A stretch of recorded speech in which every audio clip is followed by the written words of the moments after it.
हाय बच्चों।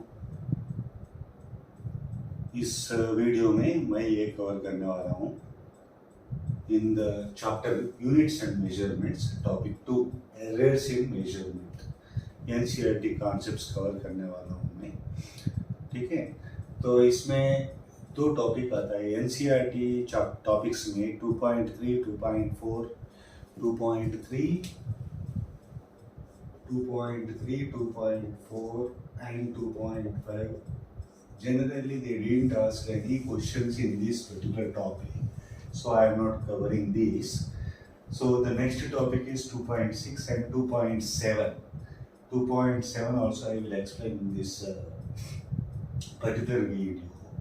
Only we are discussing in these NCERT concepts, NCERT physics concepts. Okay, so NCERT physics concepts are going to be explained in this. So accuracy, precision of measurements and errors in measurement. Okay, so accuracy, precision of measurements and errors in measurement. Okay, so in this, first let us check what is error. Error is nothing but measured value minus true. You can define in this way. The difference between the measured value and the true value is the error in measurement. Okay. So if you do not know the true value, you can consider as true value can be taken as approximately as arithmetic value. Arithmetic mean of the measurements. Okay. This you can consider as the true value. Okay. Now in this there are three definitions are there which we are interested: absolute error,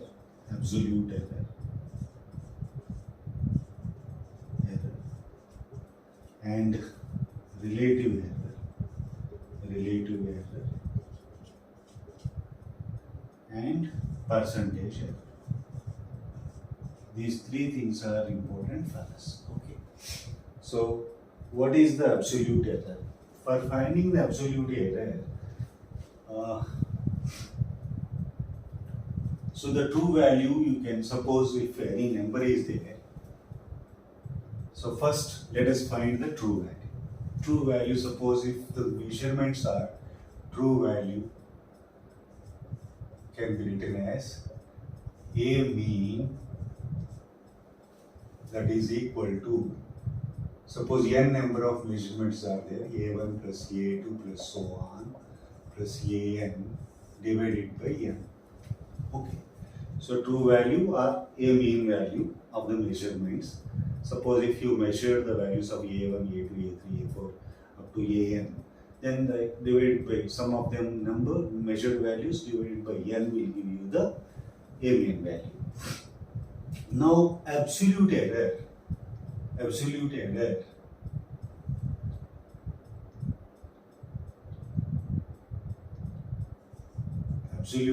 in the measurement, absolute error. Suppose in A1 if you are interested in finding, that you can write as delta A1, that is absolute value of A1 minus AM means mean, you can write AM also, or you can write AM. Okay, that's it. So absolute error in A1. So absolute error in all the values will be absolute error, mean absolute error also you can find. In individual quantities you find this way. Similarly you can find in A2, delta A2 is equal to A2 minus AM and so on. Delta AN is equal to AN minus AM is the absolute error in individual measurements. Now mean absolute error also you can find. Mean absolute error also you can find. This way also you can write delta A1 plus delta A2 so on delta AN divided by n. That's all. Okay. Mean absolute error of all the values. So this also can be written as delta A mean or delta AM. Okay. It is up to you how you want to represent. Even you can write mean or delta AM also you can write. ठीक है. तो अभी तक हम लोग क्या क्या discuss किया है? Error is measured value minus true value, ये दोनों का जो डिफरेंस है उसको एरर कहेंगे. True value so arithmetic mean of the measurements, so उसका मीन फाइंड आउट करेंगे हम. तो उसके बाद हमें mean of the all the values का अरिथमेटिक मीन कितना होगा उतना ही ट्रू वैल्यू लगे. अगर उसका वैल्यू ट्रू वैल्यू अगर मालूम नहीं है तो ये ले लेंगे हम. तब absolute error, relative error and percentage error define करना है हमें. तो ट्रू वैल्यू ठीक है उसको ये मीन ले लेंगे हम is equal to mean of all the measured values means A1 A2 A1 plus A2 plus so on A plus AN divided by n.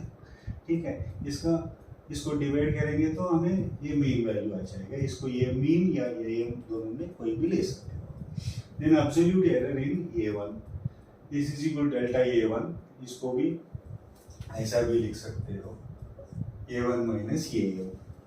ठीक है, ये अंदर का वैल्यू जो भी है नेगेटिव भी आ सकता है पॉजिटिव भी आ सकता है. अगर नेगेटिव आए तो भी उसको पॉजिटिव करना पड़ेगा हमें. ठीक है, तो एब्सोल्यूट एरर को generally we will write delta, with delta we will right.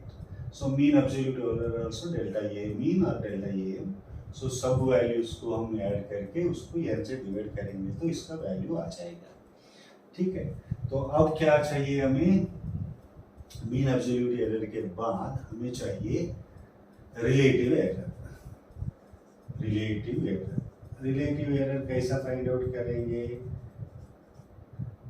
और उसका रिप्रेजेंटेशन क्या है? डेल्टा ए से लिखेंगे हम.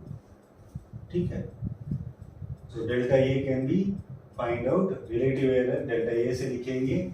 सो ये delta a mean divided by a mean और delta a m divided by a m. ऐसा भी लिख सकते हो, ऐसा भी लिख सकते हो. ठीक है, relative error delta a is equal to delta a mean by a mean और delta a m by a m. Okay, इसको ऐसा. देन परसेंटेज एरर कैसे लिखेंगे? Percentage error delta a into 100, that's it. So इसको कैसे लिखेंगे? Delta a m by a m into 100 लिखेंगे तो ये आ जाएगा. ठीक, दिस इज परसेंटेज एरर. ये तीनों टर्म्स हमारे लिए इम्पोर्टेंट है, ये ध्यान में रख लीजिएगा. इसका इक्वेशंस या फार्मूला जो भी है तो आप याद रख लीजिएगा. इससे हमें प्रॉब्लम सॉल्व करने में बहुत आसान हो जाएगा. Addition and combination of errors बोलते हैं. कॉम्बिनेशन ऑफ एरर्स, इसको अगर हम ऐड करेंगे, दो क्वांटिटीज में एरर है तो एक क्वांटिटीज कैसा आएगा? तो combination of errors.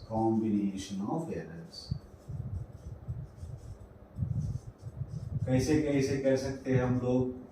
Combination of errors में ऐड भी कर सकते हैं. So suppose z is equal to a plus b है. अगर a का वैल्यू है a का वैल्यू है a plus or minus delta a है. सपोज b का वैल्यू है b plus or minus delta a. ये एरर इन बी. ये एरर इन बी. तब हमें क्या करना है?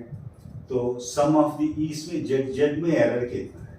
तो z में मैक्सिमम एरर कितना होगा? Delta z is equal to delta a plus delta b. That's all.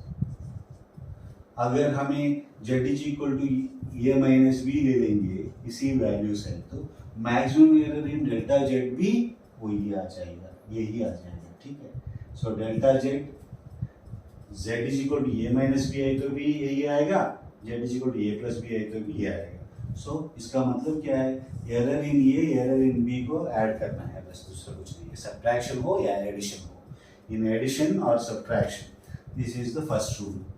Second rule क्या है, अगर z is equal to a b और ए बाई बी,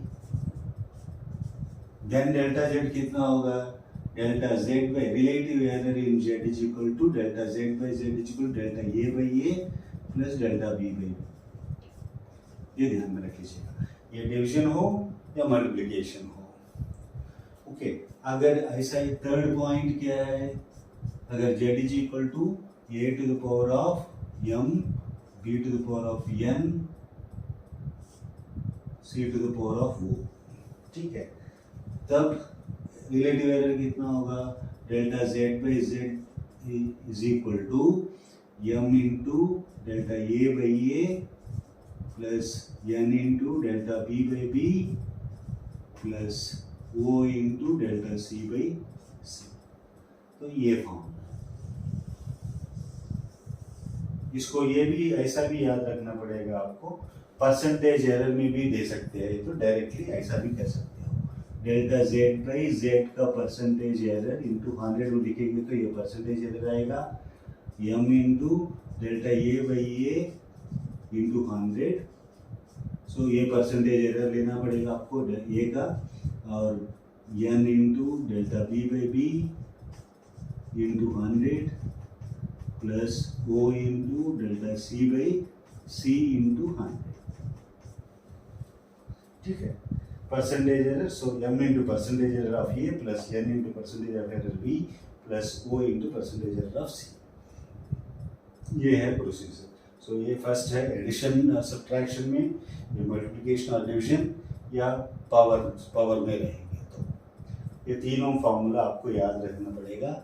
इसके ऊपर क्वेश्चंस भी दे रहा है, प्रीवियस ईयर क्वेश्चंस में इसमें बहुत क्वेश्चन आया है, तो आपको ये तीनों, ये स्पेशली इस फॉर्मूला को याद रख लीजिएगा। आप ऐसा भी पूछ सकते हैं, ऐसा भी पूछ सकते हैं, मोस्टली ऐसा पूछा है क्वेश्चंस, ठीक है।